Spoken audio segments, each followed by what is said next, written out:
Hello, everybody. I hope you're doing good. I am Hiramoni, and welcome to Get Set Global.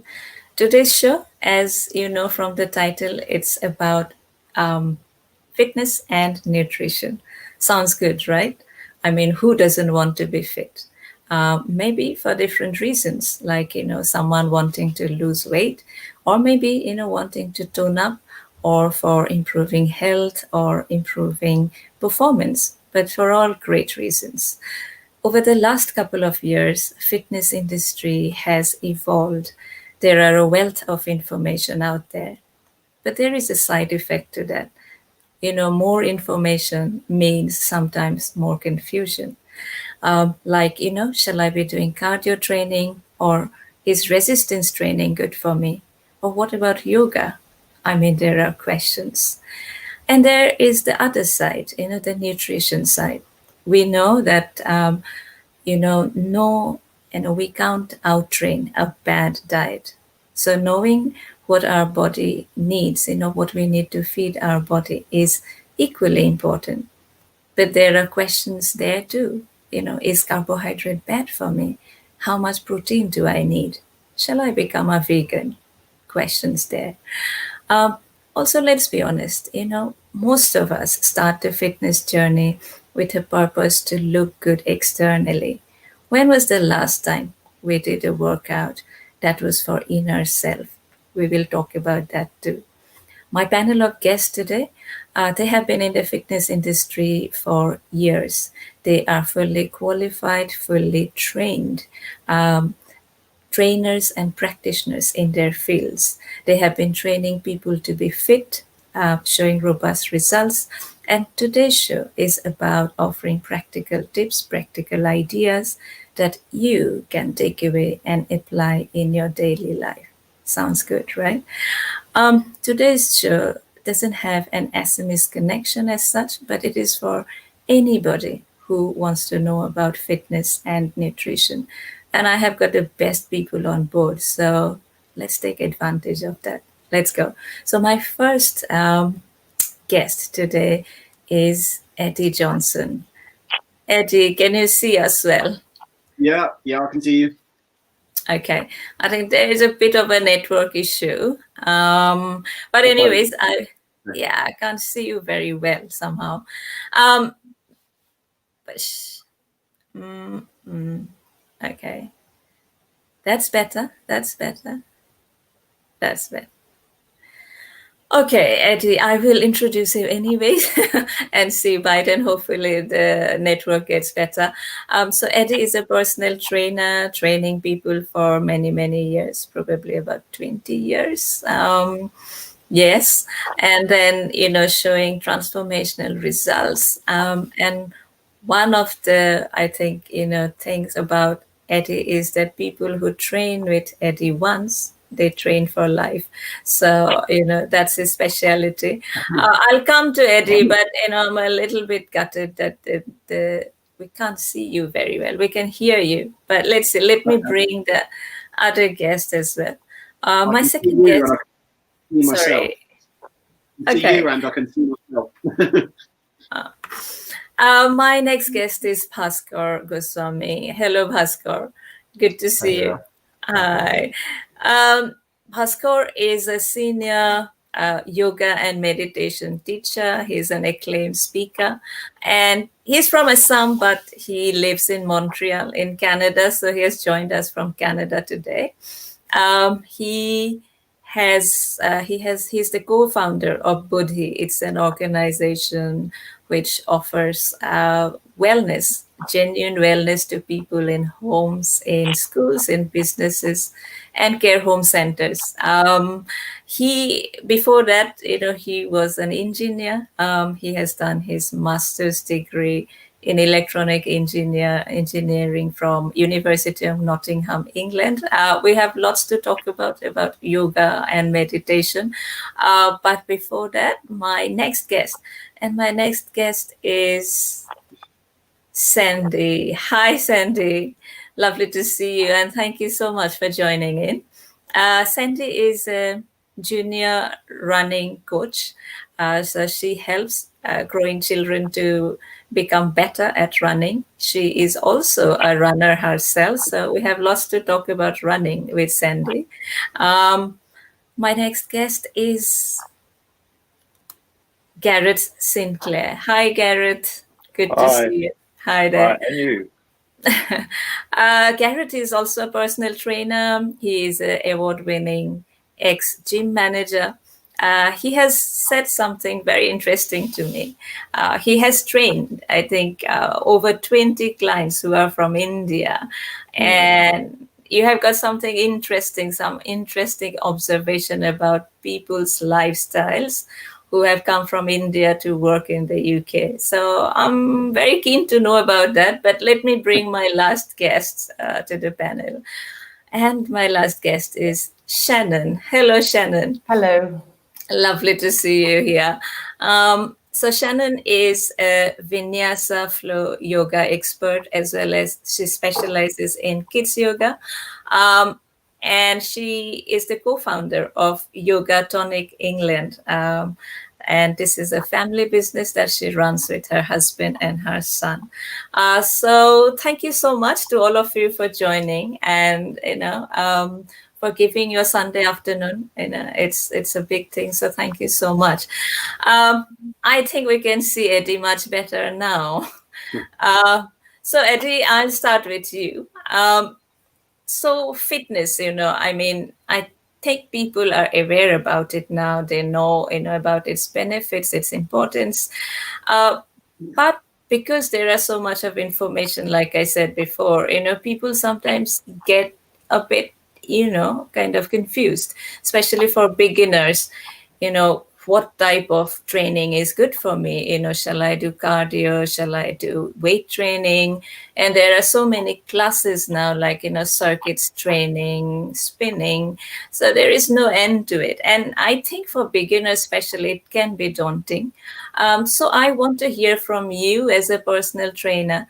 What do you think? Is there really genuinely a form exercise that is more effective than the other? Or would you say that mix it up? Or probably the best workout is the one that you enjoy, So what would you say? Well, your last point there is exactly where people should start. They've got to enjoy whatever they do. I mean, we might have we will always do a consultation with people, find out what their physical needs are, what their history is. And ultimately, we have ideas about how we might want to steer them towards certain types of exercise. But as a starting point, they've got to enjoy what they're doing. And if you try to shoehorn somebody into what you might think is good for them, and you don't know them in the first case anyway, then you've kind of lost them already. So work with them, stick with the basics, get the basics right, and just get them enjoying things.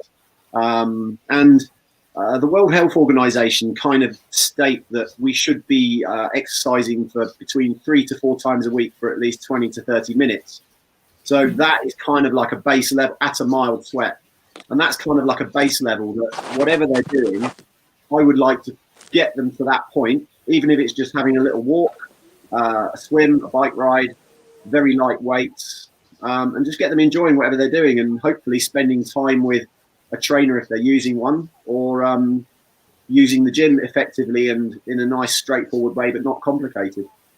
Sure. So I think, your point is that start with the one that you enjoy. Of course, I mean, cardio has its own benefits of stamina and endurance, and weight has got its own of, muscle growth. And so, but, unless you enjoy, you don't progress, you don't kind of, you have to be regular and all of that. So I think, yeah, points taken. Absolutely. Start. Okay, there is some noise. Okay. So coming to Bhaskar, obviously you as a senior yoga expert, this is something that, I was really wanting to know from you. Yoga is seen as a way of life, it is the holistic way of looking at mind, body, and spirit. That's how it's seen. You as a yoga expert, what would you guarantee? Yeah, I mean, guarantees. Yeah, I mean, what would you say? People who want to do yoga, what would they get? What would they get out of yoga? You know, this question reminds me of the very first class I took when I arrived in Montreal. And the yoga teacher made this guarantee. He said, I guarantee you this, whatever challenges, problems, responsibilities that you came into this classroom with, they'll still be there when you go out. So you can leave them at the door. So I guess it's one way of saying that it won't really change your world externally.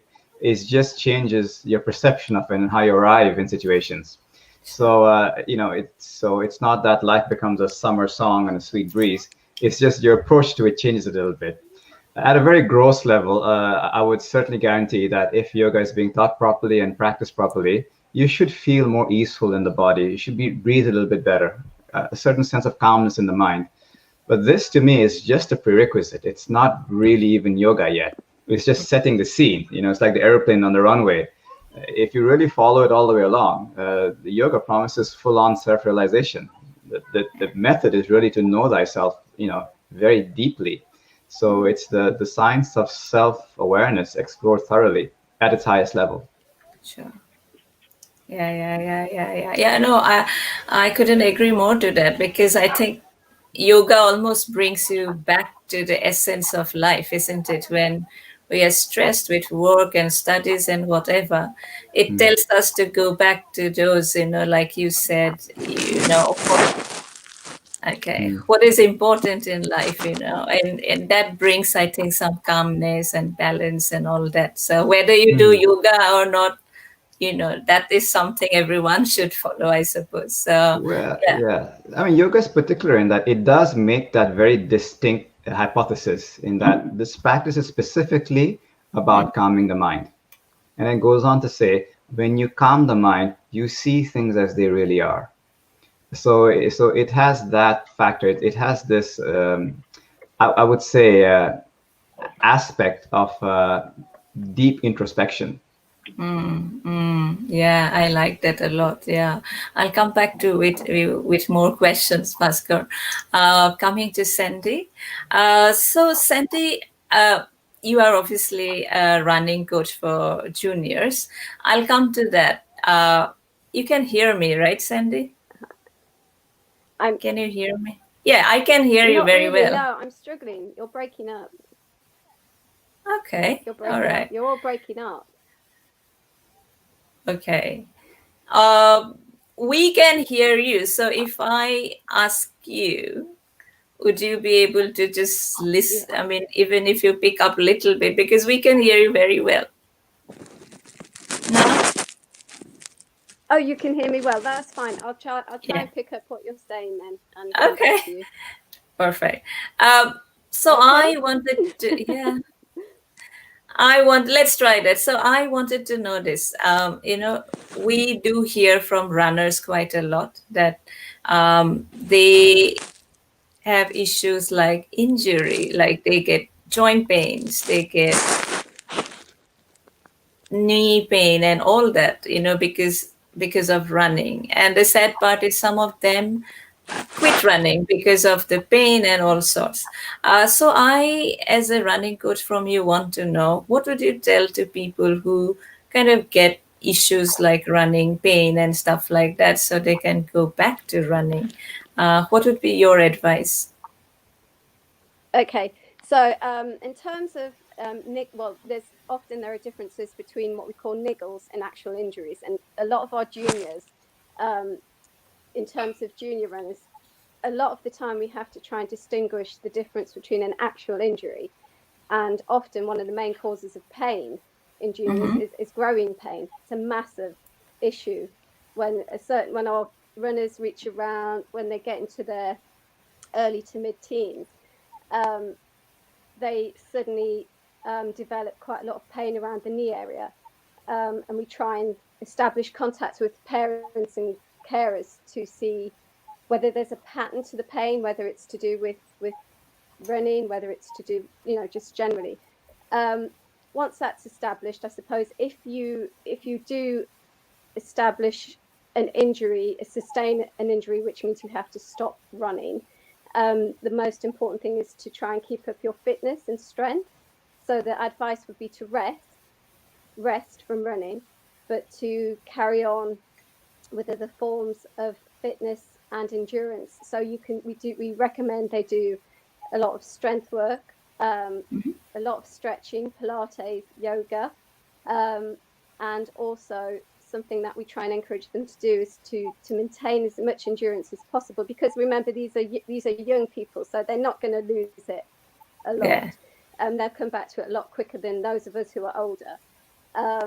And we try and support them through any time out in running they have to take, because a lot of the time their mental health is more affected, especially with some of our older, more competitive runners. They feel that if they lose any time out of their quite strict schedule, actually, they think they can't come back. In effect, we often find that runners who are forced to rest come back stronger because of the other things they've done to support themselves while they haven't been able to get out and do their usual routine. Therefore, giving those particular muscles a rest, building around the muscle, that's very important. So doing lots of different strength exercises and stretching, helping to build the area around the muscle which has been, damaged, or whichever area has been damaged within the body. So maybe cycling, walking, swimming is amazing. Even getting out on the local rivers, do some paddle boarding, rowing machines in gyms which are now open again. Anything that they actually can enjoy, which will just keep their endurance up, will be beneficial to them while they can't actually run. And I think that goes across any age group, if I'm honest with you. I think, it doesn't just apply to children and junior runners. I think as adults, sometimes we have to accept if we have a specific injury which takes us out of running, accept it, just be accepting and be kind to ourselves, and just be strong and believe that we'll come back stronger. Listen to your body, listen to your coach. Most importantly, listen to your body. That is the most important thing. If it hurts, then don't, just think about the long-term goal. And I think that's a really important message for juniors and other people. If you have a long-term goal, that's where your focus should be on. So if you have a glitch with an injury, look after that, look after yourself, and invariably, hopefully, come back stronger with support from your coaches and family and people around you. And just do something else in the meantime which makes you happy as well, because I do agree very much. I think Eddie said it at the beginning, in terms of any exercise, if you're enjoying it, then it's going to be beneficial mentally and physically. And I mean, yourself, you're a marathon trainer. I know I've suffered in the past, and have you?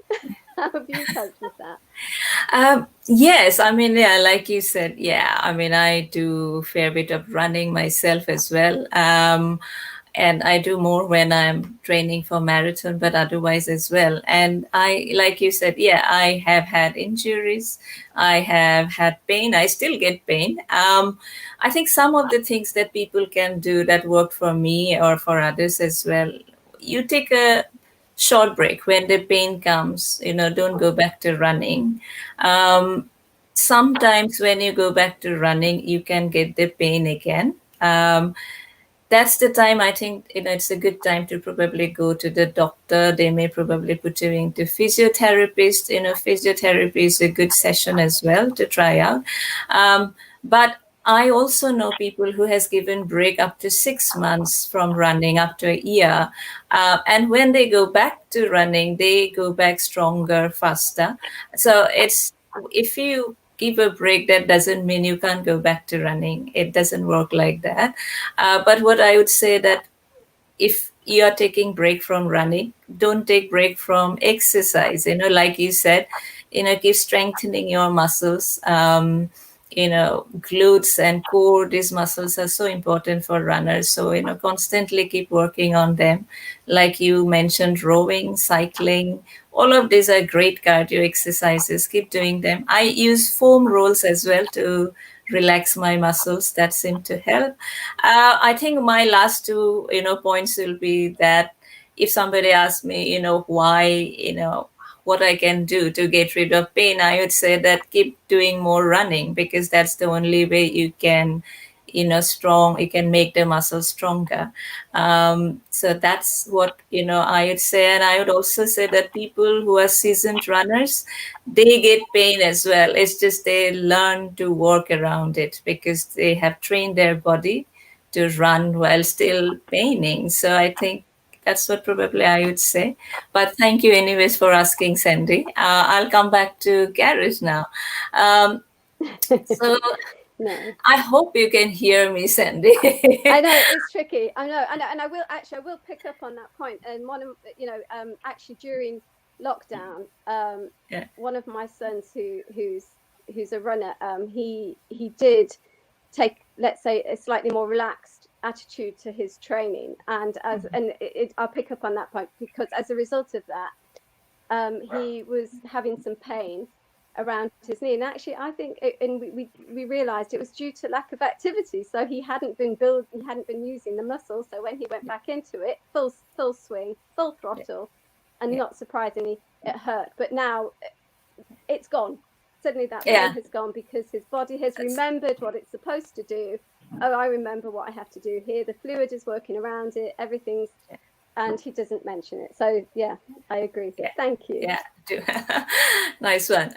Garrett. So my question to you, again, coming back to fitness, we have been saying there are lots of information out there, so people sometimes don't know, where to start, what to do. Like, some people may probably ask you all the time, do I exercise in the morning or do I do in the evening? Do I exercise empty stomach? Do I need to have a coffee before I work out? Do I need a protein shake after my workout? There are lots of questions people have. What would you say to all of that? What would be your answer? Well, you're absolutely right. Those are the kind of questions I get posed all the time by clients. And I have to really come back to Eddie's original point, which was about doing what you feel is good for you and what you enjoy. I mean, make you the center of your own, training and your own life, really. And don't necessarily do what a trainer tells you. Because I've been into many gyms where I've seen trainers say, I'll train you, I'll be a personal trainer, and you can have my body. And that necessarily isn't what the individual themselves can attain or actually needs. So I think in regards to the questions you asked, I, for example, hate training in the morning. I absolutely hate it. I'm a completely different person in the afternoon. In the morning, I'm bad-tempered, and I don't want to wake up, and I don't want to go out into a gym. In the afternoon, I'm happy as Larry and prepared to put all my energy into it. So guess what? I don't train in the morning. I don't care what scientists are saying or telling me. In fact, there's always contradictory research and information about train in the morning, train in the afternoon, train in the evening, train late at night. Do what you want to do and you feel right, okay with. And I don't think you can go wrong. I mean, regards to your other questions, I would eat something before training always. And in fact, when I trained many Indian clients, they would often expire very quickly within the first 20 minutes or 10 minutes of an exercise, particularly in the first few sessions, because they hadn't eaten, say, a banana or a sandwich or whatever, yogurts, at least an hour before. You do need that energy to do strenuous exercise. So I'd always encourage that. You talked about doing your cardio. I tend to do my cardio and my clients' cardio at the end of their resistance work, because I believe really that you should put maximum energy into resistance work. I personally believe the benefits from resistance work are superior to pure cardio alone. And so I think put your energy into the resistance, and then you have some energy left for the cardio. And you only really want to do the cardio for about 10, 15, 20 minutes max. So it doesn't kind of eat into the resistance work that you've been doing. Now, this thing about protein shakes. I mean, we see adverts everywhere talking about you've got to consume a protein shake within half an hour or 45 minutes of your workout. It's absolute rubbish. It's absolute rubbish. Your body can't metabolize protein. And when you digest it or ingest it to your muscles, it can't synthesize the protein into the muscles in 45 minutes. Yeah. However, having protein with each of your meals throughout the day is an absolutely sensible thing to do if you're training. Okay, so you should have your carbs, you should have your protein, you should have your fat, good fat. A balanced, healthy meal will help you. And all this protein supplementation, Indian clients of mine would absolutely have three or two protein shakes a day, before and after the workout and later in the afternoon. And of course, they put on a lot of weight. And because they weren't really working hard enough, they weren't athletes. None of us are athletes here. I don't know. I know you're runners there, Sandi, but you don't need that extra supplementation. Really, you should be getting it into your main meals, and that will hold you fine. So yeah, I'm a bit dubious about the claims about protein. I mean, you're a trainer yourself here. You're very experienced too. I don't know what your thoughts are on this. Well, I think everything you said, I couldn't agree more. The first thing you said about timing, I think, it's really up to the time is the one you can make it. It's just have to be practical. And let's be honest, The Rock, Dwayne Johnson, of course, he does his workout first thing in the morning. But the world's fastest fastest sprinter, Usain Bolt, he broke his record when the sun was set, right? So there is no best time for best performance. It's the time that you enjoy. So I think completely what you said, I agree. In terms of, you saying that you want your clients to do the resistance training first and then cardio. Yes, because you need to have that energy. Because I see myself, I do change my training pattern and see what works. If I'm running for half an hour, I have got not too much energy to lift weight. But if I have lifted weight, I still can manage to fit in 15 minutes of cardio. So, for some, they really like cardio. So I think that's fine too. Probably one day can be just cardio. The other day can be just resistance. Coming to protein, I have got absolutely similar viewpoint. I think also you have to understand sometimes all the stories that we are hearing about whey protein, it's also sold by the companies, right? It's a lot of marketing that goes behind it. So whether that 30 minutes window or like you said, your client from India have put on weight because of protein shake, must have to realize that you're having a lot of extra calorie, and are you actually burning that out? So like you said, maybe the best way is to have protein in all your meals through food rather than just buying a protein shake, I think. Well, I must say that a lot of my clients who are from the subcontinent, I was really quite surprised, and I'm sure you'll know better than I, how many of them lacked protein in their diet generally. It's a very carb-intensive diet, particularly if they were vegetarian. I really saw very little evidence from their food diaries of protein. And that was one of the things that I had to advise and work around was, protein options other than necessarily meat. Okay, that's a good observation. So you think Indian food has got a lot of carbohydrate and less of protein? Is that what you're saying? I think actual Indian food in Britain is rubbish compared to Indian food in India. Absolutely. I mean, it's more wholemeal, it's more natural, it's more from source, and not as processed. I mean, some of the meals we have, Indian meals we have in Britain, you would not recognize on the subcontinent as being Indian meals. And I found that they're very, very carb intensive. Good carbs, don't get me wrong, good carbs, and often the case, like chickpeas and wholemeal stuff, but very little protein.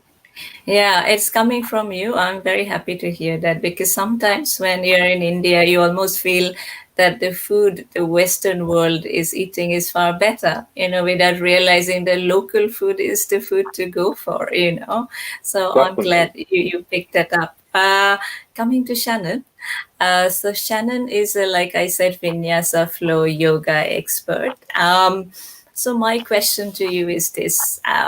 So if someone wants to lose weight and wants to do that pretty quickly in a short span of time, what would you recommend? Would you say that yoga is the best way to do that? Or would you say that mix it up with something else? What would be your advice? Would it be seen as a tool for physical transformation? Well, I think it's interesting that yoga, that with that question, because often I see I try to do a lot of research on yoga itself, and I do see some claims that yoga helps you lose weight, especially kind of power yoga or hot yoga. But I would say that I wouldn't say that yoga is something that you would use to lose weight quickly. I think that yoga has more of a mental benefit. So it gives you a positive self-image. And when you get more of a positive self-image, you start to maybe care a little bit more about your body, what you eat. Now, as far as losing weight in yoga, as far as a physical transformation, I've noticed that over the course of time, that when you're focusing on more strength-based yoga, is that it really tones the body. So I had run for years and triathlon for years. And I noticed when I started to get into yoga, doing it maybe 3 or 4 times a week, rather than just once a week, just to keep stretching, I noticed that my body shape became different. So that is one aspect of it. But there are so many different types of yoga, and Bhaskar would probably agree that it's so much more than just doing the poses. It's the meditation, it's that mindfulness, it's that kind of, you're able to actually stop and listen to your body rather than kind of just running around and filling your mind up with things that aren't helpful. Yeah. No, pretty much. I think I see yoga the same way. It's not a physical transformation tool probably, but it's more than that. And like you said, I think it's all about this link between body, mind, and spirit, I suppose. So no, thank you. I'll have more questions, Shannon, to come back to you, because you talked about nutrition, so I'll have questions. But for now, Eddie, so you have been, because working and training clients for a long time, so you probably also have seen the psychology side of clients. So my question is this: so people are busy, right, with their work, with family, with so many things, and they find it hard to bring exercise into their daily life, into their daily routine. So what have you seen? What are the general barriers for people that they cannot make exercise a daily part of their routine? And what would you recommend, how you can make it easy for people? Well, in terms of fitting time into their diary, a lot of people don't prioritize exercise. And people come to us, they're quite often successful career people, and they've only achieved that by prioritizing certain parts of their life that they've been successful with. So if they say, oh, exercise has never worked, or I struggle to get it in, but I know that my health is suffering because I'm not doing enough, then, well, they need to find a way of prioritizing exercise. And I actually don't think they need to do a lot. Most people, no matter how busy they are, can find 25 minutes for a brisk walk or to do a quick HIIT class online. And obviously during lockdown, there's been a lot more fitness professionals doing things online. So it's been increasingly easy to find something to do. And yeah, sure, if people have got a little bit more time, great. But it's just doing a little bit consistently and regularly. That's what I would always advocate. As I said earlier, it doesn't have to be very specific. Down the line, if there's certain issues that arise because you're doing too much of one thing, then that's something to maybe deal with down the line. But everybody can, well, I say everybody, but most people can find 25 to 30 minutes most days. And if they can do that, they'll be okay. All right. So you're saying that, be consistent, be regular, and it's not about all or nothing. Even if you have 30 minutes, just, go for it rather than not doing anything. Yeah, totally. I couldn't agree more. And I think it has to be a priority, something reminds me, because I always knew that you have to also fix it mentally. And I was reading something about Barack Obama, who was the president of America then. And he basically, works out every day for 2 hours before the day starts. And I was like, all right, so I can't be busier than the president of America, who gets 2 hours every day to work out. Yeah. Yeah, things like that changes you completely. You know where you need to put your time in. I think that's what all it is about, and that's what you have said. So thank you, Eddie, for that.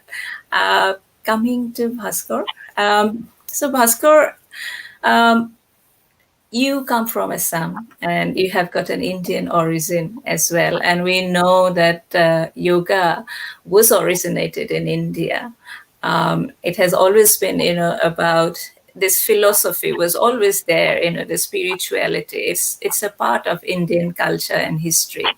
Now, you as a yoga, teacher, meditation teacher, and more obviously, do you think that you have got something unique, or your offerings, has got something unique because of your background? Do you think that way, or do you see that way? Well, I would say that's true for everybody. Our unique perspectives give us a unique insight, and I feel very, very grateful to have a front row seat. Coming from Assam, India, living in England, now living in Canada, to see different spectrums of way that yoga is taught has definitely enriched and informed me, as opposed to just being localized in a small area. I'm grateful that my first teacher is South Indian yoga master, Yogacharya Tyagarajananda Kumar. To be taught in that traditional, authentic way was profound for me. I've also met amazing master teachers here in the West. So that does give me a very unique front row seat on the Eastern, Western, modern, ancient way that yoga is being expressed. On top of that, because I do speak functional Hindi, I can follow great masters on YouTube and so on, like Baba Ramdev and so on, and get insights into things that typically the Western audience might not have insight to. Certain books that I get access to that you don't find in regular bookstores. So all that certainly that's at a gross level.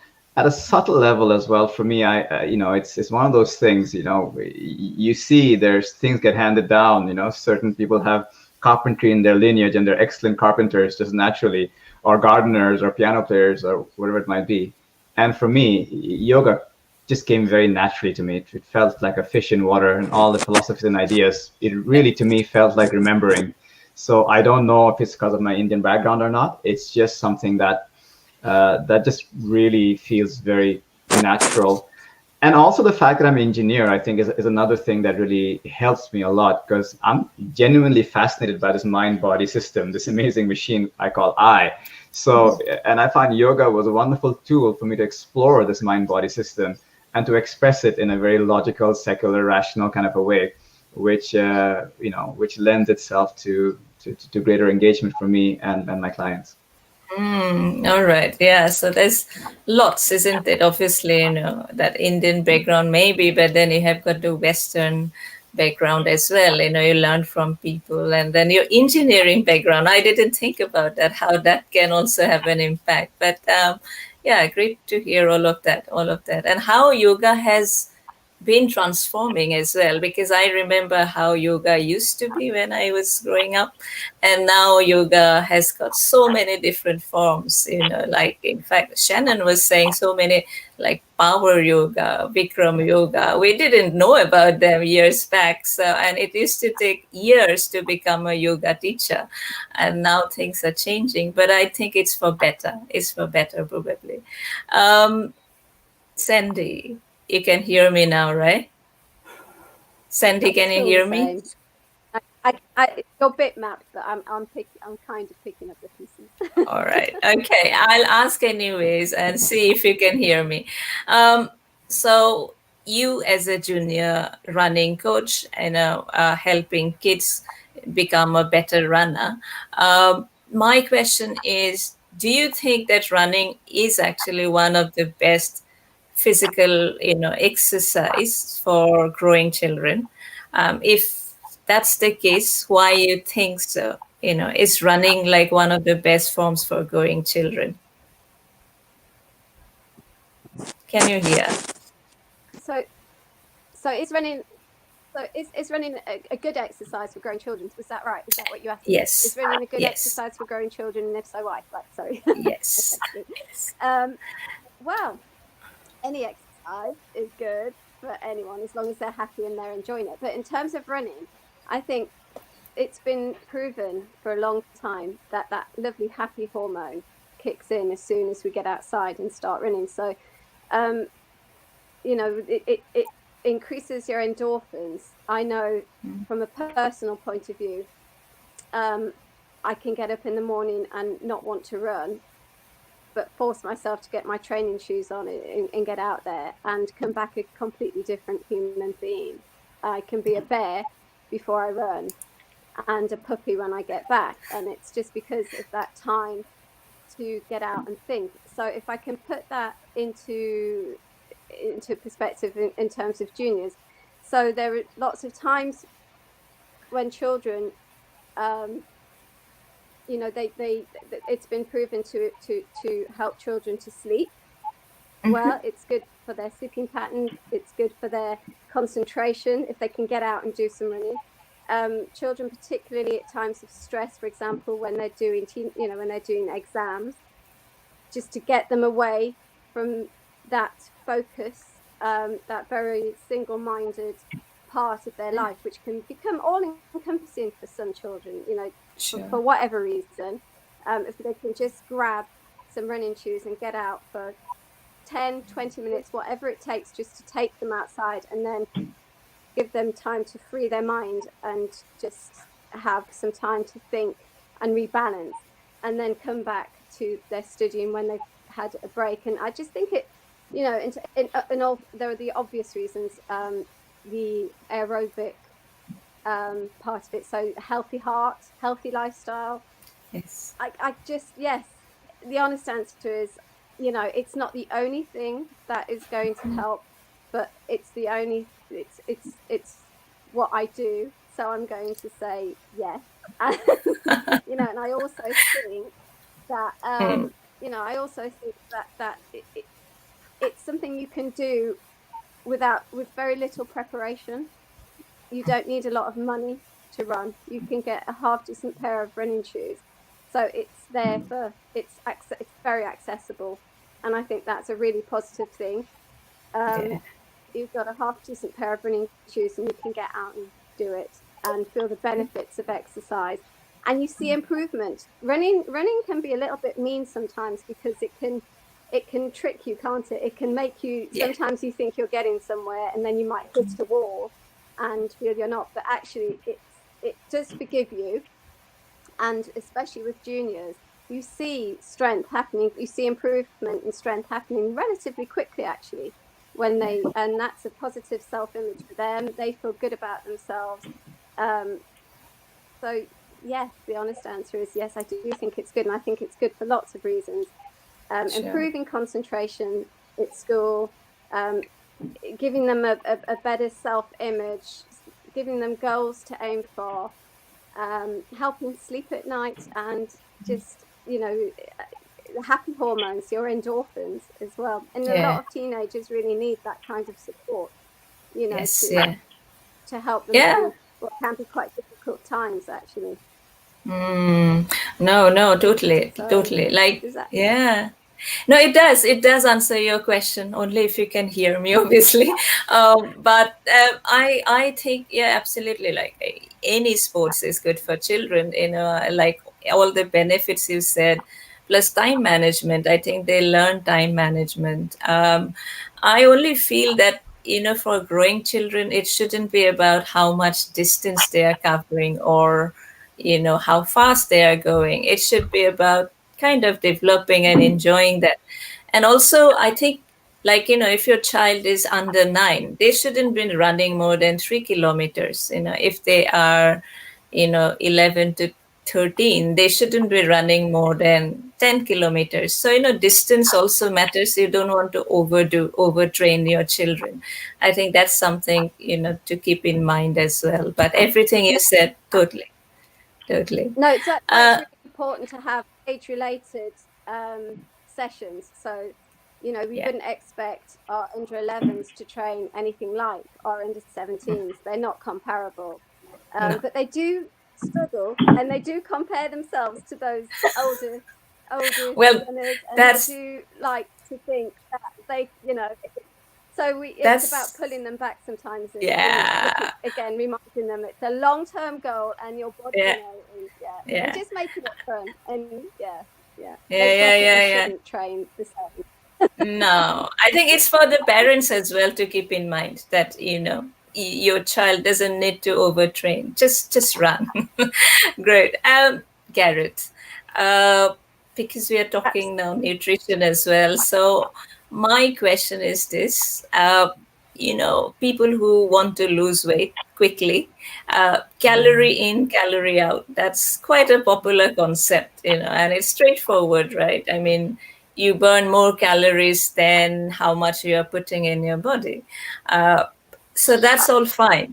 But do you also think that when we focus too much on calories, we lose the bigger picture, the nutrient density side of food? We almost kind of lose focus of that. What's your view about that concept?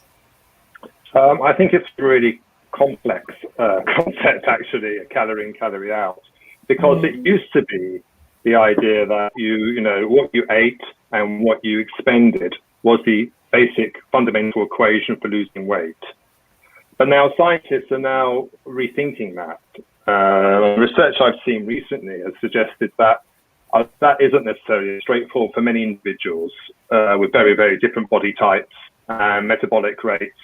The whole physiology can be very different, where that doesn't actually work out to be the case.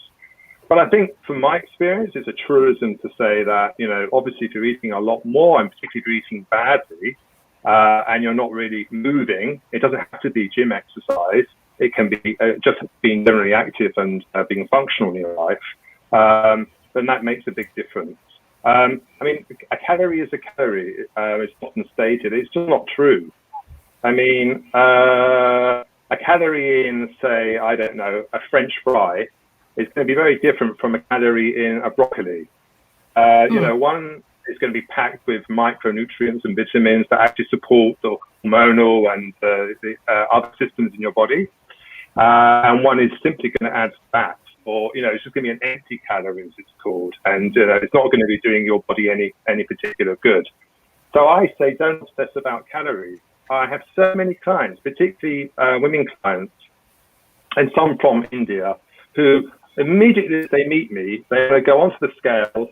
I want to lose weight, okay? I want to explain to them that actually working out and training won't necessarily lead to a weight loss. It actually might lead to a weight gain, but the body shape might change for the better. It'll be firmer, it'll look different, you'll look better aesthetically. It takes some kind of persuasion.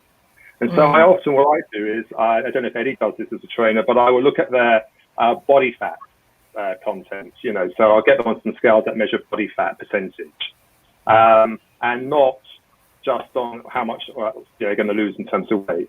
But so I don't obsess about calories. I say I certainly don't advocate counting them, and I don't recommend dieting. I think dieting is the worst thing that you can possibly do. All the research that I've read is showing that keeping the weight off permanently after a diet is impossible, and in fact, you actually gain more weight after a diet. I mean, diets are quite brutal, and they're not much fun. And I believe life is fun and worth living for. And so I believe in eating things that you do enjoy, just in moderation. So, for example, I'll often recommend to my clients about keeping a food diary, watching, observing what they eat, and going for healthier options. So choosing the unhealthy stuff and going for a healthier option and making it more balanced and healthy. I have one lady from Karachi. I know that's in India, but yeah. Karachi is in Pakistan, I think. Yeah. It is, yeah. And she said, I'm vegetarian and I eat very healthily. So she kept a food diary, And when I came to look at it, it was quite hard for my eyes not to kind of bulge from my head. But, you know, she was drinking 3 liters of Diet Coke a day and believing that was a healthy option. So I just simply say, look, follow this maxim. Keep your food natural and clean, i.e., you know, something you've cooked yourself, isn't processed, use natural ingredients, that's balanced, that has vegetables and fruits. And by the way, many Indian clients seem to eat an awful lot of fruit in the UK. A lot of fruit and surprisingly not much vegetables sometimes. So just keep it sensible and drink plenty of water as well, liquid, because often when people feel hungry, just have a glass of water. That will often fill you up. It isn't necessarily about hunger. So it's a really complex area and subject, and you will find evidence and research that completely contradicts everything I've said, or if Eddie says it, or whoever, Shannon, you will find the complete opposite. So again, I think it's about moderation and being sensible and watching what you eat. Just being mindful about what you're eating and the healthy options that you're taking. So calories are calories, quite true. That sounds fantastic. There's lots of tips there, Garrett, because you know you have said, yeah, calorie in, calorie out is good, but then what you really need to focus is real good food and cut down on things like Diet Coke. Did you say 3 liters per day? I mean, seriously, no to that. You know, if you're hungry, I might as well have a glass of water. And yeah, like you said, going back to just be sensible what you're eating and be more mindful. You don't have to count calories all the time. I actually think counting calories is very tiring. I don't think it's always does good to you. It's actually the opposite sometimes. So all points taken, and I'm sure this will be helpful for people who are watching. Shannon, I know that for you, nutrition is a very big part as well. Not only for you, but your family too. So I'm very, very keen to know, how does your breakfast looks like? How does your, lunch or dinner, how does it look like? Tell us all about it. Yes. So for one thing, I agree with everything Gareth said. So about everything in moderation, and everything else around that. We are mainly a plant-based family, but even that is moderation, meaning that occasionally we will have, if we go out to dinner, some fish or some chicken, but we want to make sure that if we do have anything like that, it is sourced from somebody local, that it's a good quality. Now, to answer your question about breakfast, so it's interesting since I'm originally from California, so American. I moved here when I was 29. But the Americans have a really high sugar diet. So everything there, even a bagel, has so much sugar in it. And I find that it's one of the worst things that you could do to start off the day, having a sugary muffin, which is actually cake disguised as breakfast, or other things, even the cereals, even the things that seem good for you, like Raisin Bran, are packed full of sugar, and you just kind of climb up and then just dive down, right, say 11 o'clock in the morning, and then people end up snacking, and then that can have a negative effect. So I typically will have either avocado on toast, so that's a nice one. So I quite like savory in the morning, actually. But also, we will have some plain yogurt and fruit on top. So I do know that fruit has its natural sugars, but we don't go overboard. It's just something nice to have. I've made my own granola before, so with nuts, can chop them up, nuts and porridge. In the winter time, we eat a lot of porridge, so that's our main thing. So it's a slow burn. So it's something that will just stay in your tummy for longer, making you feel less likely to snack. So for lunch, usually, so lunch and dinner, a lot of times it can be kind of the same type of thing. So we eat a lot of beans, pulses. One thing that people tend not to realize is that something like broccoli or spinach actually has quite a bit of protein in it. So use that. So I like to have it like salads, summertime now for us. So salads, kind of lightly, broccoli is my main number one thing I buy at the supermarket. Or I love broccoli. I'd love to grow some broccoli myself, but we've missed that boat this year. But I think the broccoli is one of the main, things that we incorporate. But it's a lot of, I do a lot of types of not casseroles, but it's just a lot of kind of tomato-based things with lots of veg, lots of different pulses.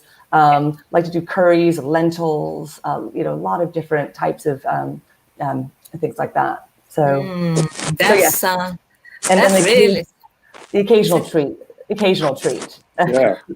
I was going to ask you that because everything you said sounds phenomenal. Obviously, I can have it all day, every day. But do you have your pizza day or burger day or wine evening? Yeah. Do you have that occasionally? Definitely. Everything. I mean, I do believe everything in moderation. I think that you have gone through phases of wanting to go pure vegan, gone through phases of no sugar. Obviously, that was, during lockdown, we did have, a couple biscuits each day. But yes, so occasionally we'll have a treat because you end up kind of stressing out more about trying to hold yourself back from having a little something. And my parents growing up were kind of the same way, really healthy eaters. But it was quite funny. They would go and like have a little ice cream, but just a bit. You don't need to have like a massive bowl of it or a whole tub of Haagen-Dazs. You just have just a little bit. So, and then for vegans out there, there's a lot of good solutions out there for a lot of vegan ice cream, but it could just have a lot of sugar in it. Let's say, well, ice cream does. Yeah. There is a thing about vegan, isn't it? It looks like sometimes it's healthy. It may not be a healthy option at all. But what you said, I like that because it's about lifestyle change. If you are eating something today and you're changing it to totally something different tomorrow, you're going to be miserable about it. That's what diets are like. Rather, you want to change small things, like white bread today, then you have brown bread tomorrow. Bread with seeds tomorrow, so those changes, lifestyle changes we are talking, and once in a while, cheat meals is absolutely fine. Yeah, that's great. Eddie, it's all going to be nutrition now. So my question to you is, we just spoke about diet, by the way. Garrett said don't diet, but there are so many diets out there, keto diet, and you have got vegan diet, raw fruit, diets. I mean, endless. Do you think that these diets, have an effect? Does it transform people in a good way, bad way? What is your take? Or would you say, the best diet is the one that falls naturally to your taste preference, probably, or your lifestyle? What would you say? I kind of really don't like the word diet at all. It's really not helpful because there's so many. As soon as we start talking about diets, everybody's got preconceived ideas that their lives are going to be restricted, changed by a diet. But it's a healthy way of eating. Is going to give us the energy we want to be active and to be not overweight, keep ourselves within the right body mass index, and to keep our body fat levels, not ridiculously low, but healthy low, is all about eating a sensible, balanced diet. No, I'm not going to use the word diet, sorry. A sensible, balanced way of eating. One thing you put in our about ahead of the show was about emotional eating, and I think that's really important as well because a lot of the time, if people get a bit or really tired, then they're sad, depressed, then sometimes they can emotionally want sugar, and they want that spike, they want that hit that sugar gives. But really, what I would advocate is that people eat food that keeps their energy on a level, so their physical energy and emotional energy, so that they don't require spikes and troughs of energy. So that's kind of, I like people to be on a sort of sensible level, and that's people don't come to just see a personal trainer for exercise. They come to see them because they're not happy, and they want the personal trainer to help them to be happy. And food is a massive part of that. So if somebody lives their life on caffeine and sugar, I I quite often I find that people are a bit up and down with their moods as well. So food, exercise can all go together to bring that together. Yeah, so true, so true. And also, I think something to remember is these diets are actually, produced by companies, corporates, right? They tap into people's fear. It's like you said, people come to personal trainers because they want them to be fixed. They're not happy somewhere. Similarly for diets, it's not going to do any good for you. Might as well be sensible, mindful what you're eating. So I think the same thing is going, everyone is saying similar things really. And coming to Bhaskar, same thing to you as well. People get confused because, the nutrition is one area which is ever changing. At one point we were told that fat is not good for us, so everything was low fat diet. And now we are told that fat is actually good, whether it's nuts or avocado and so on. And I know that this will also change, the nutrition. So how you think, people can keep it simple and basic so that, like everyone is saying about sensible, mindful eating, what is that yogic way of eating that has been followed for centuries?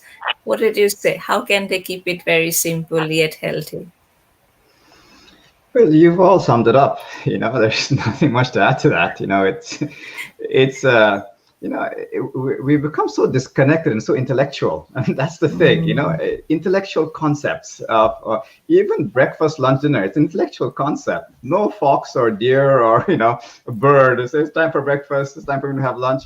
It's all intellectual concepts because we become disconnected from our body. So disconnected that we have to rely on some expert to tell us what to eat.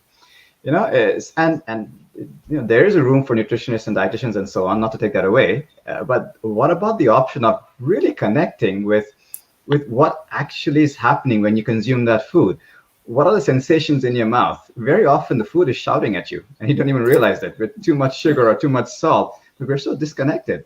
How is the body processing it? How do you feel afterwards? Are you feeling sluggish? Are you feeling lightness? Your body will tell you everything you need to know. So it's that art of just tuning in. It's much more about how you eat, than what you eat. Because once you get the how you eat right, the what you eat takes care of itself. This has really been true in my life experience. No morality, no heaviness. It's just by noticing what's agreeable for me, and what is really doesn't serve me in any way. Now, the yogic diet happens to be the lacto-vegetarian diet. That's what yogis have been having for centuries.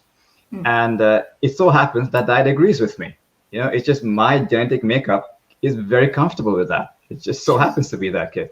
It might not be true for somebody else, So it's really about empowering ourselves with our own sense of presence and awareness, to live a more examined life. That'll give us a better anchor and radar of what to eat. And everything else can just become information, Like, hey, avocado toast. Awesome. Let me give that a try. It just becomes a source of information and not a source of morality. Yeah. Yeah. Just have fun with it. Exactly. Experiment. You don't have to stick to a diet. And like you said, no one knows your bad body better than anyone else. So just listen to it, what works for your body. I think, yeah, absolutely. I think also yogic, way of eating says that eat the food that your body can digest well, isn't it? That's one of the concepts, I think. Yeah, that's to keep in mind too. There are several concepts here: digestifier, Agni, and what time is appropriate to eat. There's the Ayurvedic dosha types as well to consider. So there are deeper concepts, but fundamentally, if there's one thing to be said, it's awareness of mindful eating. Yeah. Great. Sandi, nutrition is equally important for growing children as well, even more so when they are into sports, into running. But then parents sometimes find it a bit of a challenge to inculcate healthy food habits into their children. So what nutrition growing children need, and what can you tell your parents to make their lives a little bit easier to get those habits into children? No, it's really, yeah, good point. Okay, so obviously, you know, from going back to basic nutrition, you look at your food wheel. So you have your lovely food wheel. So you need something from that at least 2 to 3 times a day. Primarily, I would say to lean towards whole grain foods rather than processed foods, as everyone I think here has said. They're just packed with sugar. They're not going to sustain your energy for very long at all. So if you can do simple things like sneak whole grains into their diet by, you know, if they're having pitta and hummus, let's do it with a whole grain pitta bread, and let's not go down the track of just having a white one. Just small, tiny little things which children are very unlikely to even notice you doing. And one thing which I still do now for my 3 older children, when they were little, I used to do things which I still tell people now. Hidden vegetable sauces which you can use across the ways, so you can pack a huge amount of vegetables into a pasta sauce, or a sauce that you can use on fish or alongside anything actually. And my children, one of them in particular, is an incredibly fussy eater, and he has never questioned that kind of thing. It's just put in front of him and he eats it. So yeah, so obviously your food wheel, avoiding as much as you can, or just, I think it's very difficult to tell children no to everything, because I think we run the risk of them running in the opposite direction. So going back to something I think Shannon said earlier about everything in moderation, and keeping food interesting, I think, as well. You know, not being stressed about food. If you bring stress into the equation, you're going to lose, aren't you? So if your child turns around to you and says, I am never going to eat a piece of fruit ever in my life, going to eat a piece of fruit, then stop arguing with them. Keep putting it in front of them, but don't force the issue. Maybe, you know, for example, again, I can speak from personal experience. One of my children will not go near fruit, but he will eat vegetables forever, you know. So where's the problem? I don't see the problem, because he will get everything he needs from that. So eventually he might eat more than bananas, but for the meantime, bananas are his go-to, and anything more exotic than that is off the table, you know. But then, like I say, so keep food interesting. Don't make it stressful. I think that's a big mistake that's made, and I think a lot of that anxiety comes from peer pressure. Actually, a lot of parents feel a huge amount of peer pressure talking to friends, and actually, you know what, everyone has the same journey. Everyone has their own journey, I should say, but no one has that perfect child who says yes to everything. And maybe you know, you know, you might think they do, but they're not necessarily going to share those problems with you, because that could be a sign of weakness. I tend to wear my heart on my sleeve, and I'm quite happy to hold my hand up and say, I can't get one of my children to eat fruit, never have been able to. You know, when he was a baby he could, but as soon as he realized what it was, then that was it, you know. So I think take the stress out, offer good food, offer healthy food.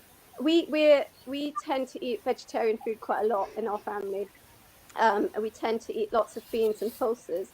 So things, you know, you can get things there. You can use lots of beans in veggie chilies, which are amazing. You know, that our kids love that. You pack it with flavor. You know, you can use lots of wonderful, fresh, healthy ingredients. If it's packed with flavor, it's going So to it's be like, appealing. And just be creative with your food, I suppose. And also, as parents, lead by example. You know, if you don't eat the right food, don't expect your children to eat those food as well. So I think that's important. But thank you, Sandi. Garrett, now people somehow kind of know about, you know, what, you know, healthy breakfast or meal looks like, but they do struggle with healthy snacks, you know, in between meals. So what would you recommend? What people can have as snacks that's healthy as well as tasty? What would be your recommendation? Okay, I think it's really important to say first that I am not a nutritionist.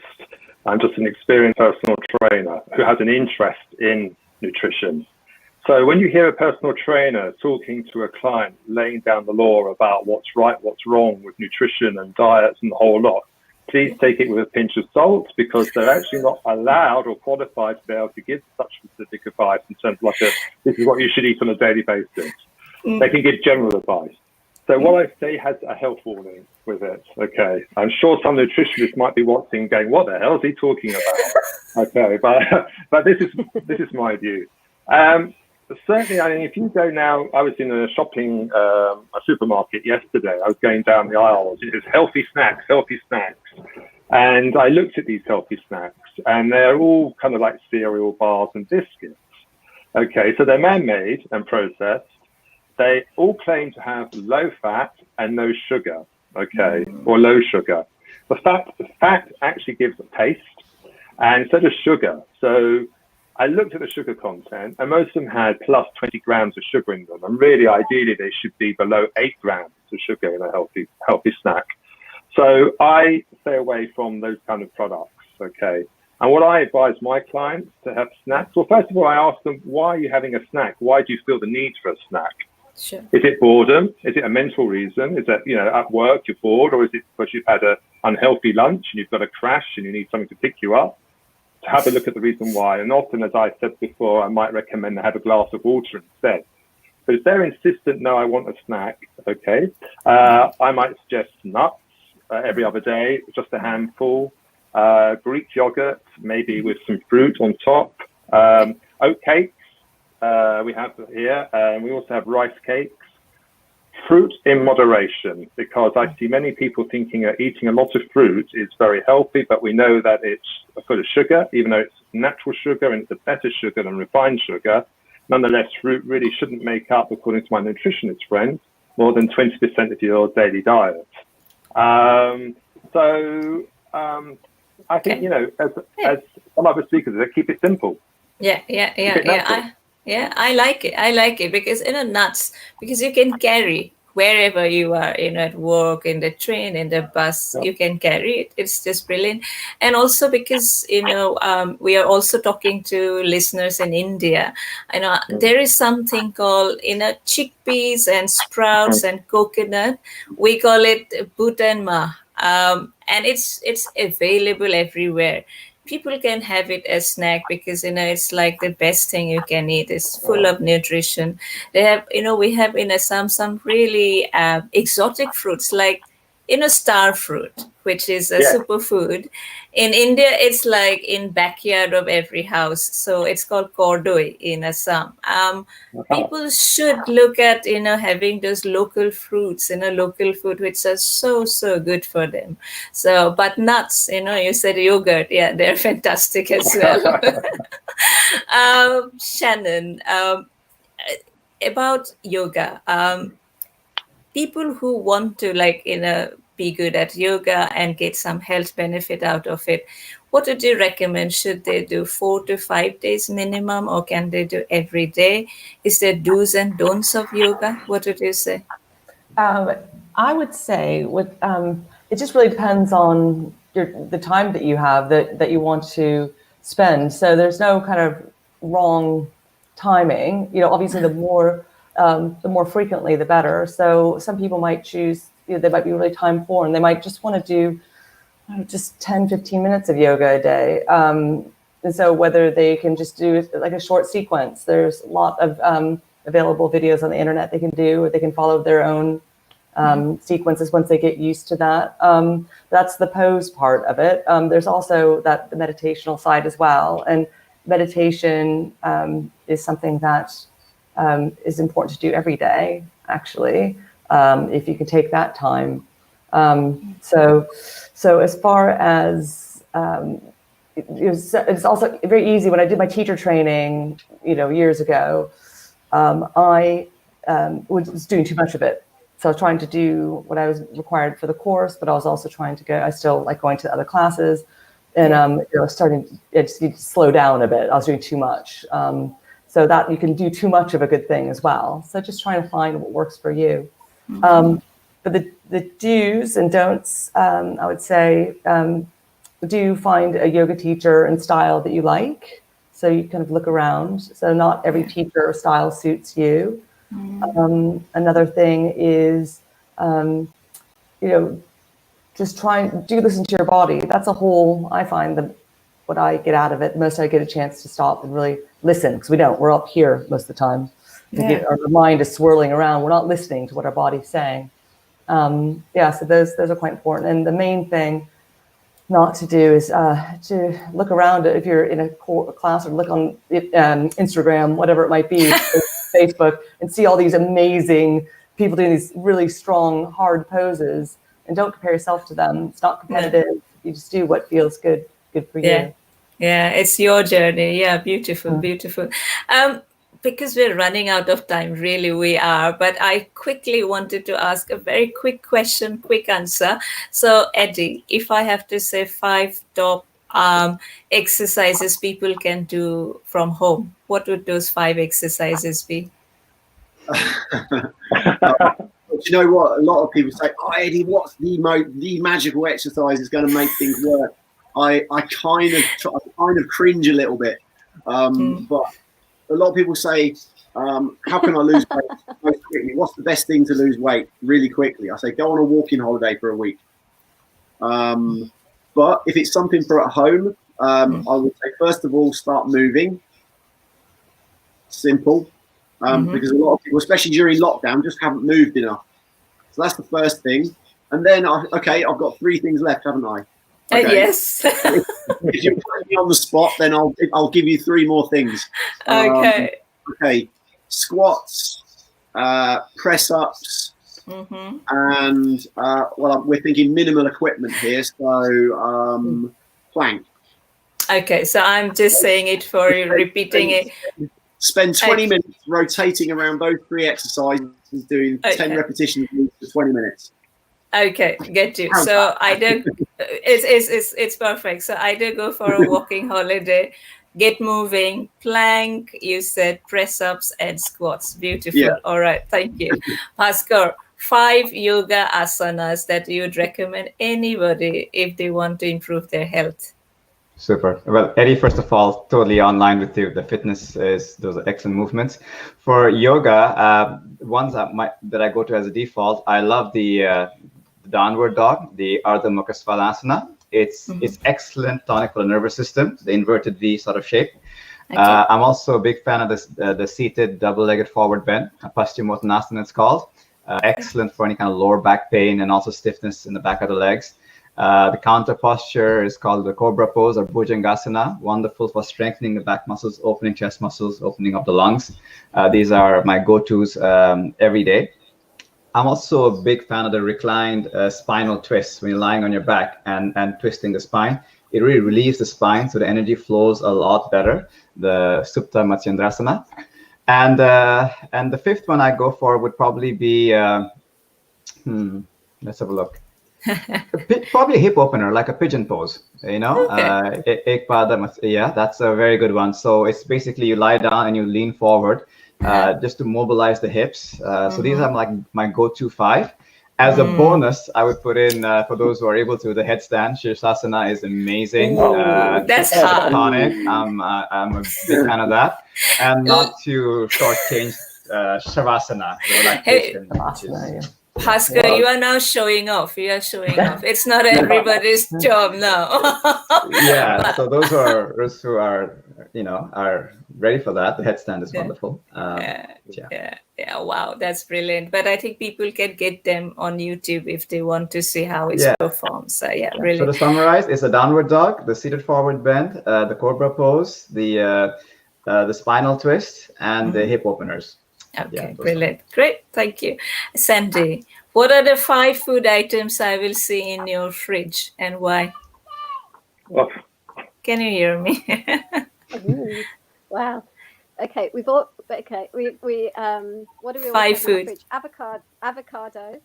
We also have oily fish, yogurt, Greek yogurt usually.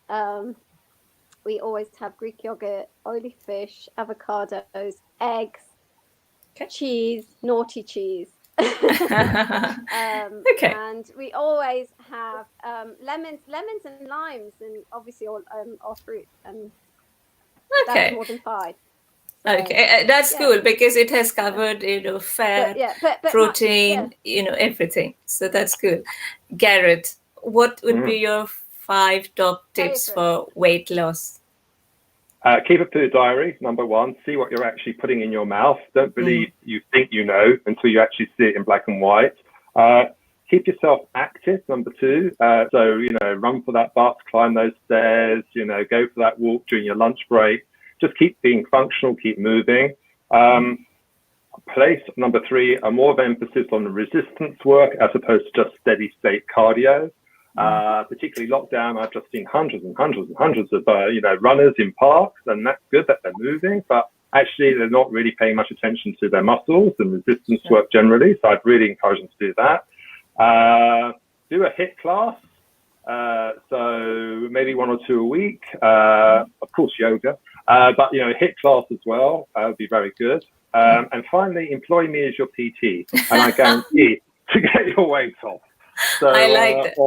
Or employ a PT generally. No, all great. It's all great. I think just get moving and, go intense if you can to lose weight. Great. Yeah. And Shannon, finally, 5 super items that I will find in your shopping list. What would they be? Broccoli, of course, my favorite. Raw almonds is another one. Good protein.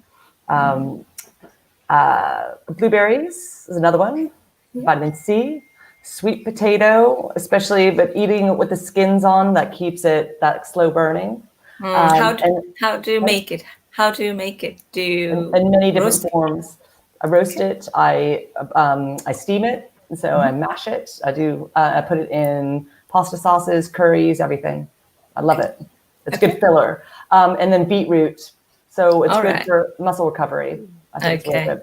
All right. So beetroot, sweet potato, broccoli, nuts, and one more thing you said, which I don't remember. That's it. Blueberries. Oh, blueberries. Very low sugar. All right. It's one of the lowest sugar fruit that you can have. And full of antioxidants as well. Yeah, fantastic. All right, listen, I really had a great time chatting to all of you. And I have to say that all the inputs and insights that you guys have provided, I'm sure it will be useful for people who are watching. And thank you for giving this Sunday afternoon. Thank you. Before I say goodbye, take good care. Thank you. Thank you. Thank you very much. Bye. Bye. Okay. Bye. Okay.